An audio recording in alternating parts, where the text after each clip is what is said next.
صاحبة القصة بتقول اسمي مدام إلهام. عندي 35 سنة. عندي ولد وبنت.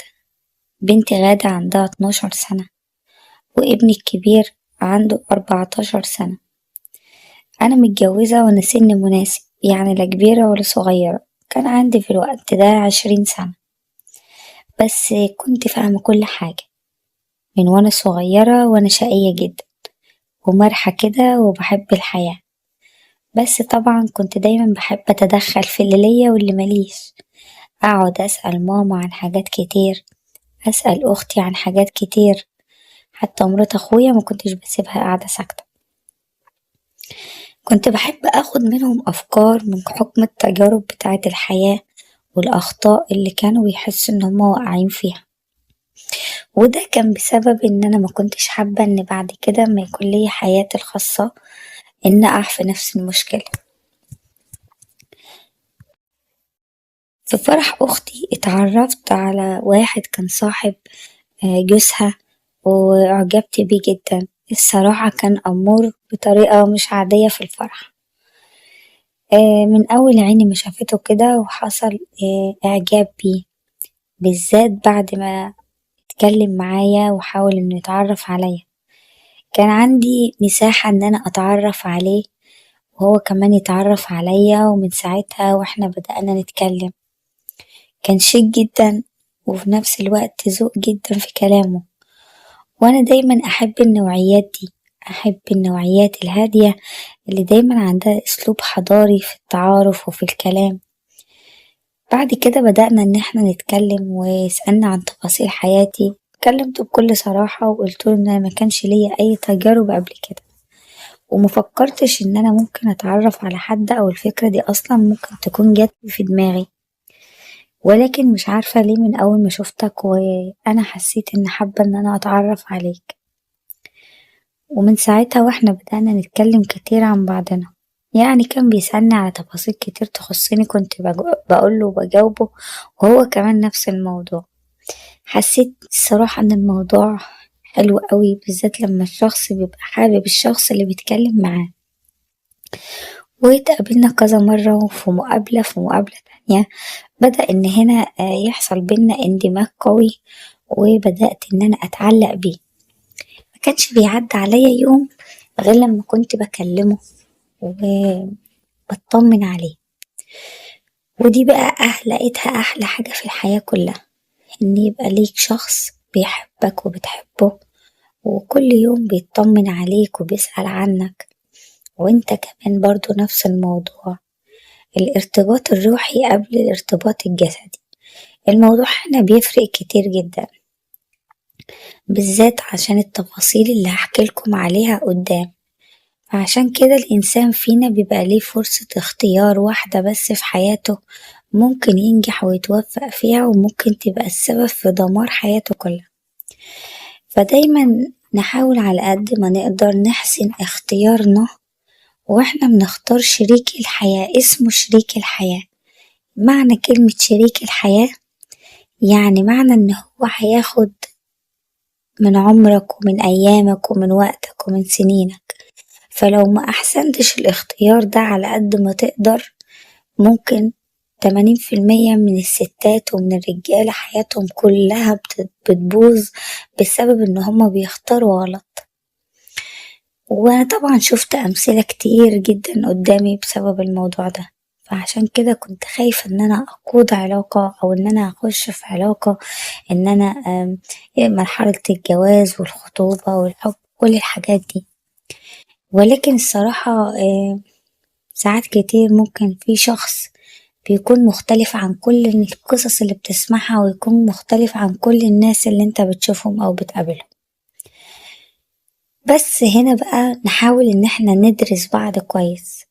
يعني في البداية بيبقى التعارف ده حاجة سهلة. يعني هو طبيعي ان دايما الشاب في معظم العلاقات مش في كلها، ان هو اللي بيختار ان هو يتكلم معاكي، وبيقدر ان هو يفتح طريق للكلام. وبعد كده بتخش في مرحلة الخطوبة، بعد طبعا الإعجاب والحب والحاجات دي والتفاهم. بس هنا بقى فترة الخطوبة دي مش مجرد فترة بتبقى عادية، بالعكس ده أهم فترة في حياتك. دي فترة إن الشخص بيدرس الشخص اللي قدامه، طريقته ايه، تصرفاته ايه، بيعمل ايه، بيحب ايه، ما بيحبش ايه، ايه علاقته مع اهله، ايه علاقة اهله معاه، ايه نوعياتهم وشخصياتهم وطريقة تفكيرهم. لازم انك دايما بتخلي بالك من الحاجات دي كويس. ما تقوليليش ان ماليش دعوة بكل الناس المحيطين بيه، بالعكس. لو نرجع كده بالحاجات اللي احنا بنسمعها هنلاقي 80% من فشل علاقات كتير بسبب الناس اللي محيطة بالأشخاص دي، لأن الناس دي بيكون لها تأثير قوي في حياة الشخص اللي معاكي، أو في حياة الشخصية، أو في حياة الست يعني اللي معاك. الموضوع هنا بيفرق برضو، بالذات لما بتبقى في بداية الحياة. أي مثلا مشكلة ممكن تقابلنا، يعني مثلا زي تأخير الإنجاب مثلا، زي المادة، زي مش حاجات ممكن تحصل فجأة في حياتك، ممكن تغير مصير حياتك كله. الموضوع هنا بيفرق كتير لما الأشخاص اللي بتكون محيطة بيك أشخاص كويسة. هتقوليلي يعني أنا ممكن أبوظ جوازتي كلها عشان خاطر مثلا حد آه أهله مش كويسين؟ هقولك الأهل 80% من حياة الزوجة ومن حياة الزوج. ده غير ان بعد كده كمان بيكون ليهم يعني تأثير، حتى لو العلاقة تخطط كل ده مع رغم كل الصعوبات بيكون لهم تأثير على أولاد نفسهم. فدايما نحاول نحسن اختيارنا، عشان اختيارنا ده هو اللي بنقدر نكمل بيه حياتنا.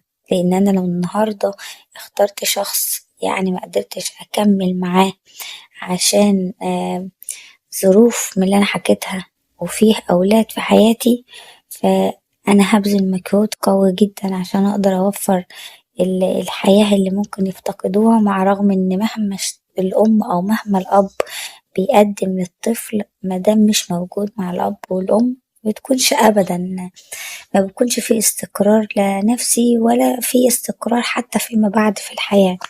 ومعظم الأولاد بالطريقة دي بيفشلوا بعد كده في الجواز، لأن بيبقى خدوا تجربة صعبة عليهم الصراحة. ودي بقى يعني 80% بتحصل، وجزء بسيط جدا بيقدر انه ينجو من الموضوع ده. ده غير انك انت كراجل او انت كست، بيبقى صعب جدا انك تنشئي، يعني مثلا عايشنا مع بعض 4 سنين، 5 سنين، 8 سنين، 10 سنين، بيبقى صعب جدا ان اقدر اكون الكاركتر بتاع الحياة اللي انا اسستها ده تاني. في ناس كتير ما بتعرفش ان هي تعيده، لانهم بيفشلوا ان هم يعيدوه من اول وجديد. وفي ناس كتير بتعيش عليه مجرد ذكرى، وفي ناس كتير بتجرب تجربة تانية ومع الأسف بتحط عبء كبير على نفسها من أول وجديد. لأن الشخص اللي معاك بيبقى من حقه إن هو يكمل حياته طبيعي، أو إنه يجرب حياته مرة تانية. مش عايزين نخرج عن نطاق الموضوع. المهم، اتجوزنا بعد ما تقدم لي وأهله كلك أهلي وأهله تفهموا ووافقوا على الخطوبة، وحصل اندماج بين العيلتين. وأنا الصراحة كنت مبسوطة جدا أما قابلت أهله ولقيتهم ناس يعني عندهم تفاهم، روحهم حلوة، حابيني إن أنا أكون موجودة في عيلتهم، مرحبين بالفكرة وبالموضوع. وأهلي كمان، لأنه كان نفس المستوى المادي، نفس المستوى العلمي، نفس المستوى الفكري، السن مناسب، نفس السن، حاجات كتير أوي كانت متوافقة ومتطابقة عن الموضوع، فعشان كده ما كانش فيه اعتراض. ده أهم حاجة. المهم بعد كده عملنا فترة خطوبة كانت حوالي سنة تقريبا يعني. بعد كده جهزنا على طول الشقة، وبدأت نفرشها أنا وهو كل تفصيلة. فاهمين يعني إيه لما تفرشوا المكان اللي انتم هتكملوا فيه حياتكم، كل تفصيلة باختياركم انتوا الاتنين، لو في حاجة كنت بختارها ما كانتش بتبقى مناسبة، كان هو بيبقى معترض، كنت بحاول أفهمه وأقنعه، ولو مقتنعش كنت ممكن مكملش في الرأي عادي. وكمثل هو التفاهم سبب نجاح أي علاقة، لأن التفاهم بيوجد قدرة تحمل وبيوجد تقبل للشخص، سواء مر عليه أزمات، سواء طبيعي سواء مش طبيعي، لأن لما يبقى متنرفز وأنا فاهماه أو متغير فأنا ببقى فاهمة، فعشان كده بيحصل بينا ايه، صبر وقوة تحمل. إنما لما مثلا مبقاش متفاهمة أو فاهماه، لو حصل حاجة عكس كده ببقى واخداها بطريقة تانية، وأنا برضو كنفس الموضوع. فهنا بيكون التفاهم أساس الحياة كلها، لأن بيحصل هنا استمرارية بسبب إن أنا فاهمة الشخص كويس. بعد كده عملنا فرح، كانت كل الناس بتحلف تتكلم عليه من كتر جماله، من كتر ما كان قوي بطريقة جميلة جدا، يعني كنا مكلفينه على أعلى مستوى. آه، هو كان من ناحيته جزء واحنا جزء، فعشان كده الموضوع أخد شكل حلو. الليلة دي كانت من أجمل ليالي عمري، اللي عمري في حياتي ما هنساها. كنت فيها سعيدة بطريقة غير طبيعية. هتقولي ما ده الطبيعي لأن دي ليلة العمر اللي أي بنت في الدنيا بتتمناها. هقولك بس مش كل الليالي. الليلة اللي بتبقى كلها سعادة وفرح وتيسير ومع الإنسان اللي بتحبيه واللي اخترتيه بيبقى موضوع مختلف. هو هنا بقى ليلة فرحي دي أو ليلة دخلتي فاجئني، اتفاجئت معاه بحاجات كتير حلوة، ما كنتش أتوقع إن هي بالجمال ده.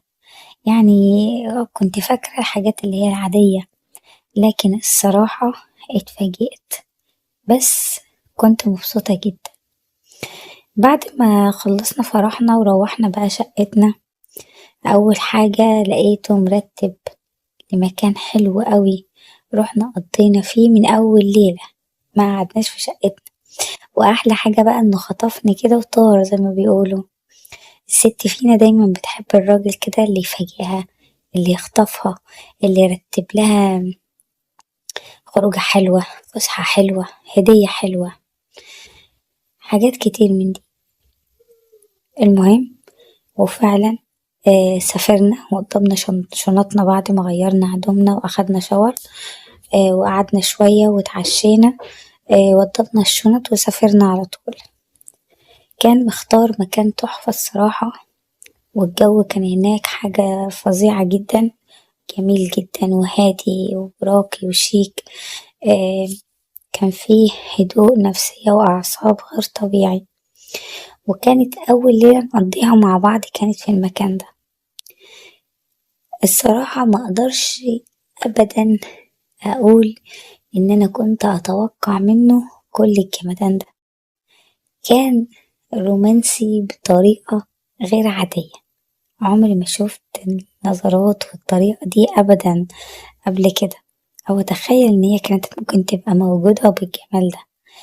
وغير قدراته هو بقى في الطريقة، الراجل يعني أو جوزك أو شريك حياتك لما بيكون شخص فاهم ومتحضر مثقف وبيفهم، رومانسي أهم حاجة، بيقدر ازاي يجمع كل الحاجات ديت، بتطلع له حاجة واحدة بتبقى بتوصل لعقلك قبل ما توصل لإحساسك انت كست، وأي حاجة أو مشاعرك أو أي حاجة من الحاجات دي. كان مخليني طايرة في السما، كنت مبسوطة جدا جدا جدا.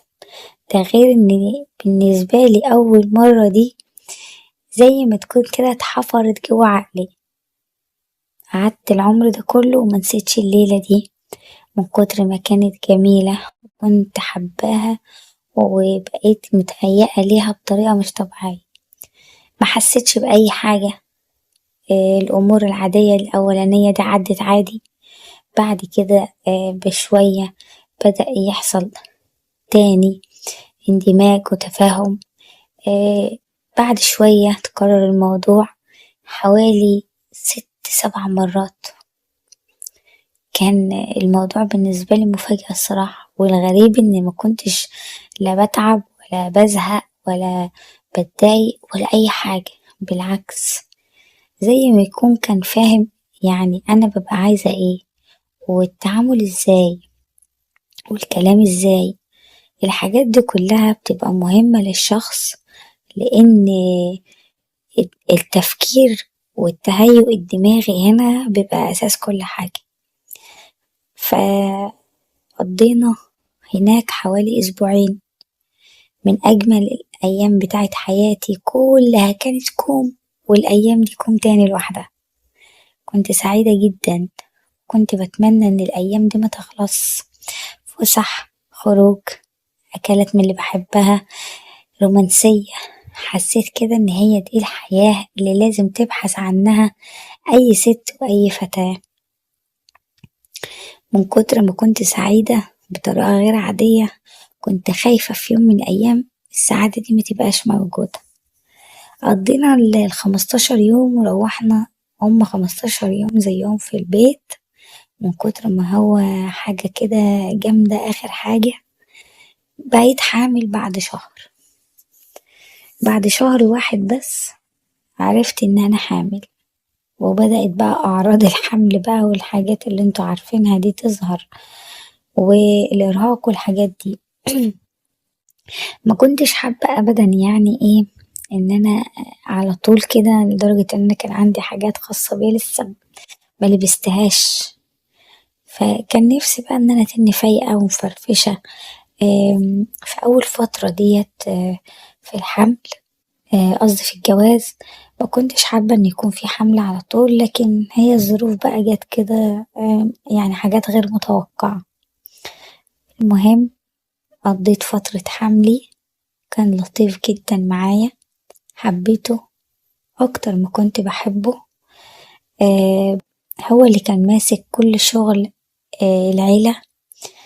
كان الصراحة شايل فوق طاقته، ومع ذلك ما كانش بيأثر معايا أنا في أي حاجة على قد ما يقدر. يعني كان بيخرجني كل أسبوع مرة، نخرج نتفسح ونقضي يوم طويل كله برا في الشارع. بنروح الأماكن اللي بحبها واللي عايزة أروحها.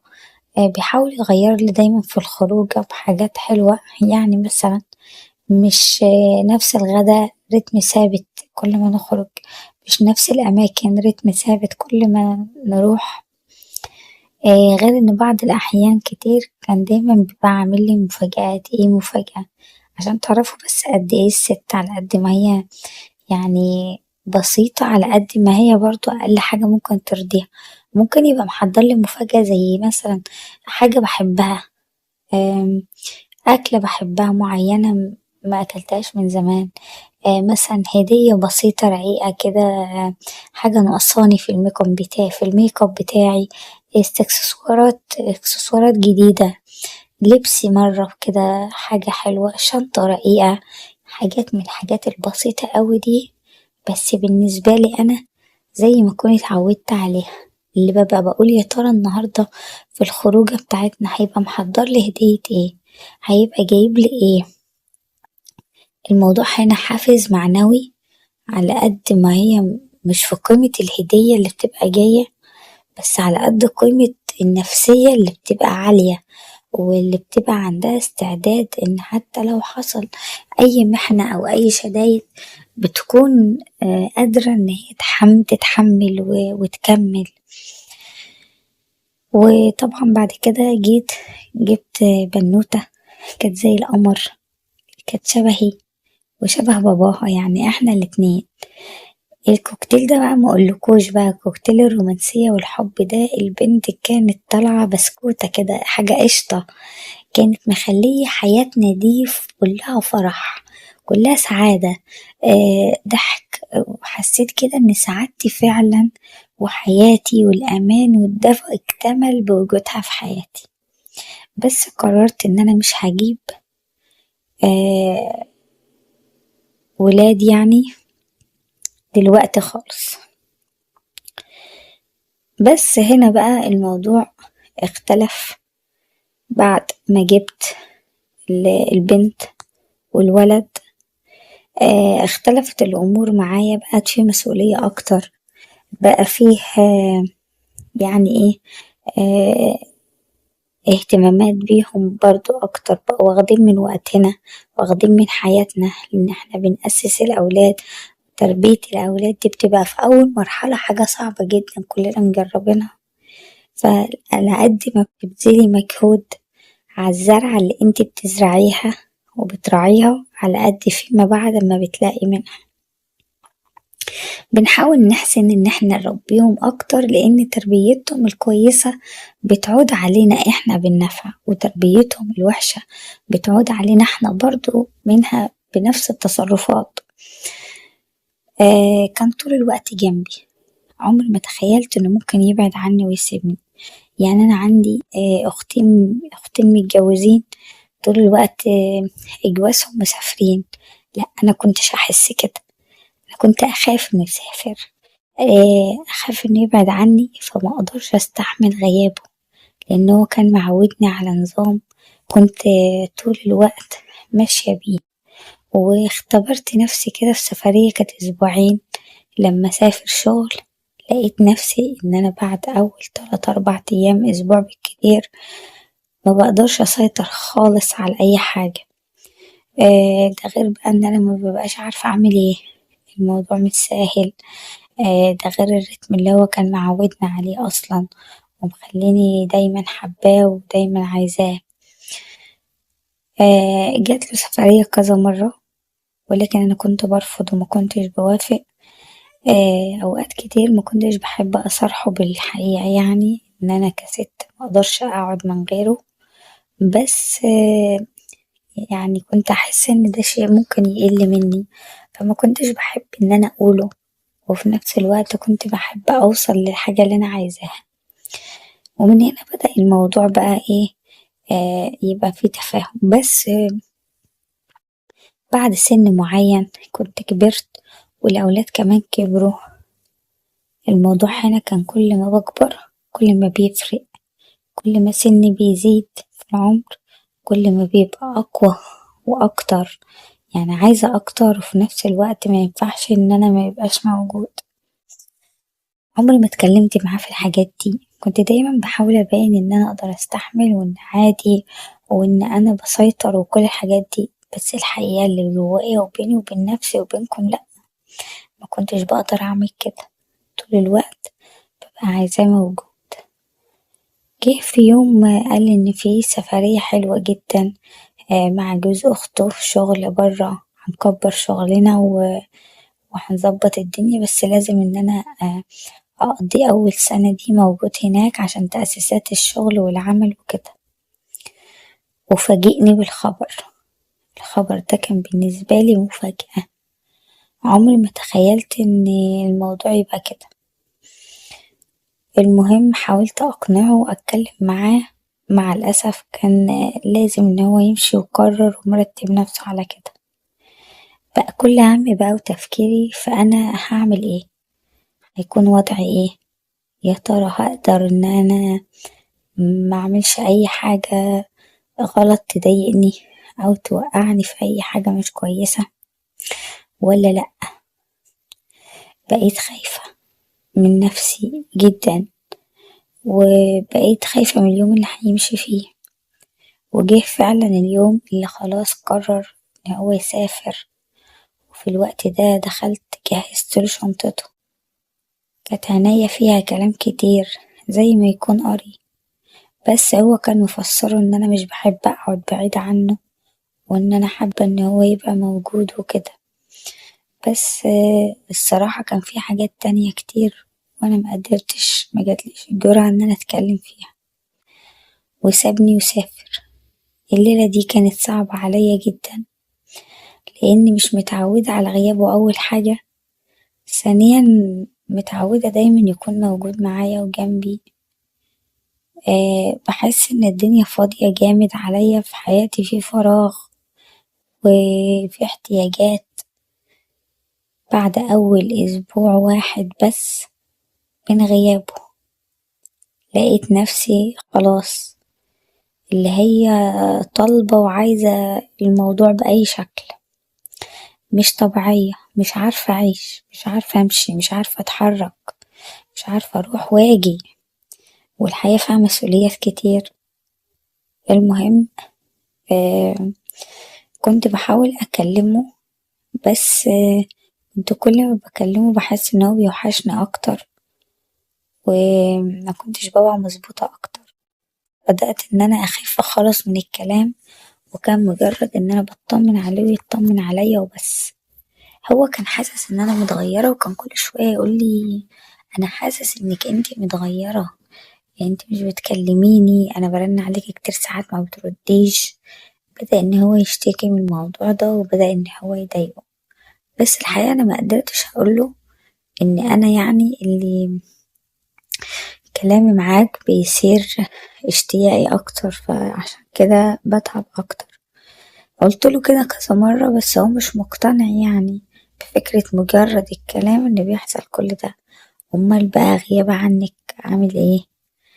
فأخدت طبعا الولاد بعد ما خلصوا الدراسة وكان عندهم أجازة من الدراسة بتاعتهم، فلمينا شنطنا ورحت قعدت عند أهلي. في الوقت ده كانت أختي مسافرة هي وجوزها، وكانوا عندهم بنوتة متجوزة، والولد كان قاعد عند ماما اللي هو ابنها.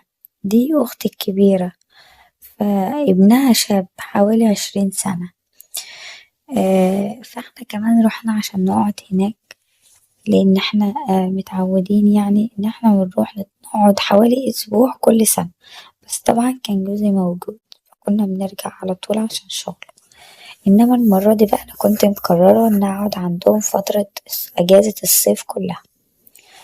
الولاد كانوا مبسوطين جدا لأن الجو هناك حلو، جو خضرة وزرع وتغيير جو فعلا حقيقي بيهدي أعصابك ونفسيتك، وبيخليكي كمان مبسوطة.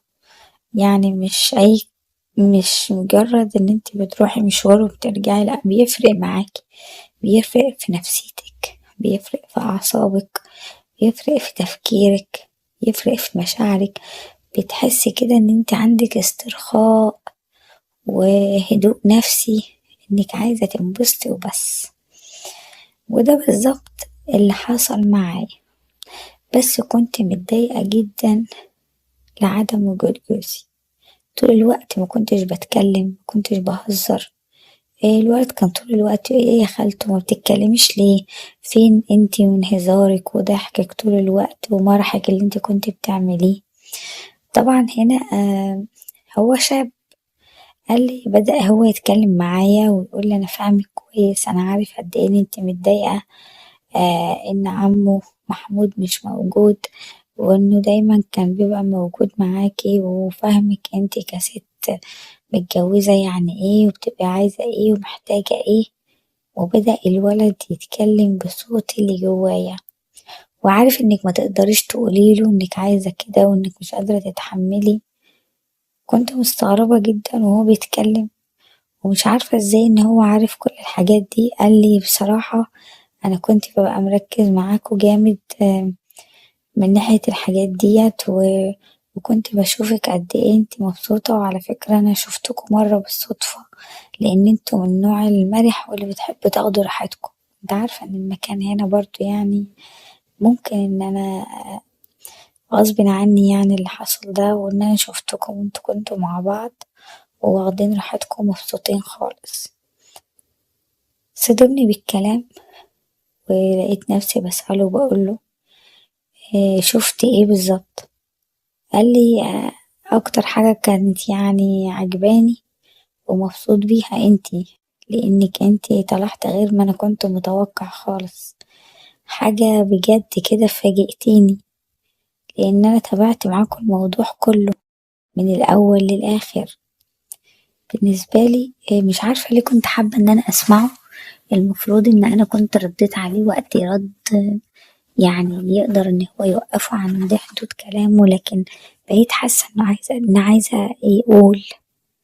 والمشكلة إنه كان كل ما بيفكرني باللي كان بيحصل واللي كنت بعمله واللي كنت بقوله والتصرفات اللي كنت بعملها كان بيخلي الموضوع معايا يزداد، بالذات إن هو أصلا مش محتاج يعني إن هو حد يفكره بحاجة. وبدأ إن هو يتكلم معايا ولقيت نفسي أنا كمان بتكلم معاه وبسأله نفسك ايه تكون، يعني ايه الحاجة اللي نفسك تكون في شريكة حياتك؟ قال لي أول حاجة تكون جميلة زيك، وتاني حاجة عودها مشدود كده برضو زيك، ذكية زيك، بتفهم، وأهم حاجة تكون نفس المستوى اللي انت فيه، لأن المستوى اللي انت فيه ده بيخلي أي حد مبسوط بطريقة غير عادية، لأن الست دي هي معيار الراجل زي ما بيقولوا، هي اللي بتقدر تخليه يوصل لمرحلة هو حاببها، وممكن تخليه يوصل لحاجة هو مش عايزها. يعني من الآخر كل حاجة فيكي يا خالته أنا عايزها زيها بالظبط. قلتله والله ده حاجة بقى ترجع لإيه، لحسن اختيارك. قال لي مش هختارها غير لما انت توافقي عليها وتقوليلي إذا كانت هتبقى زيك ولا لأ، لأن أنا عايز زيك بالظبط. أنا نفسي كل حاجة بتحصل أنا أعملها. المهم بدأنا نتكلم في حاجات كتير، وبدأت من غير ما أحس أقوله إن أنا فعلا مش قادرة يعني أستنى، ومش قادرة مش عارفة أنام، ومش عارفة آكل، ومش عارفة أشرب، ومش عارفة أمشي خالص ولا أروح في مكان. الموضوع معايا مش مستحمل، عايز بأي شكل وبأي طريقة. لقيته بيرد عليا وبيقولي وإيه المشكلة، ما أنا موجود، وليه حياتك هتقف كده ودنيتك هتبوظ والناس تحس بيكي؟ في الأول رديت عليه رد وحش وكده وسبته ومشيت، بس بعد كده فكرت في الكلام اللي هو قالهولي، ولقيت ان يعني مفيهاش حاجة. ده حد مني وموضوع عادي، ولو كل فترة ايه المشكلة؟ وكان أول مرة هناك، وفضلت أنا وهو ننظم في الدنيا، بس ما طولتش في الأجازة اما لقيت نفسي مش عارفة اخد راحتي. كنت عطشانة بطريقة غير عادية، بس هو كان على القد، يعني ما كانش زي برضو جوزي كان يختلف تماما، وما كانش بسبب ظروفه دي ما كانش ينفع مرة واحدة ولا كلام في الموضوع في مرة، لأ، كنت بحتاج كتير بسبب ان الموضوع يعني على قده. وفي نفس الوقت برضو كنت حابة ان انا اكون يعني طبيعية. فضلنا على كده حوالي 6 شهور، آه على قد ما كان يعني على قده وكده، بس كان قاضي الغرض. بعد كده جوزي رجع، وكنت مبسوطة جدا. رجالي الشخص اللي فعلا بيخليني أوصل لمرحلة إن أنا أكون فيها مبسوطة جدا. وفي الوقت ده عرفت إن مش أشخاص مش زي بعضها، ممكن يكون في شخص تحس إن هو يخليكي كله تمام، وفي شخص لأ، وده فعلا اللي حصل. من غيره ما كنتش بحس إن أنا ست، يعني هو رجعني لشباب الصراحة. بس بعد ما رجع طبعا واستقرت الحياة ورجعنا زي الأول، فيجيلي عليا بعض الأحيان كده والوقت بحس فيه إن أنا متضايقة من نفسي جدا، ومتضايقة من اللي حصل، وإزاي إن أنا أوصل لكده، وإزاي إن أنا بقيت واصلة لمرحلة إن أنا مش قادرة أستغنى عن الشيء ده خالص، وهو بالنسبة لي أهم من الأكل والشرب. مش بإيدي إن أنا طالعة كده إن أنا الموضوع معايا زيادة، بس مش عارفة أعمل فيه إيه. حبيت أتكلم معاه لكن ما كانش عندي الجرأة.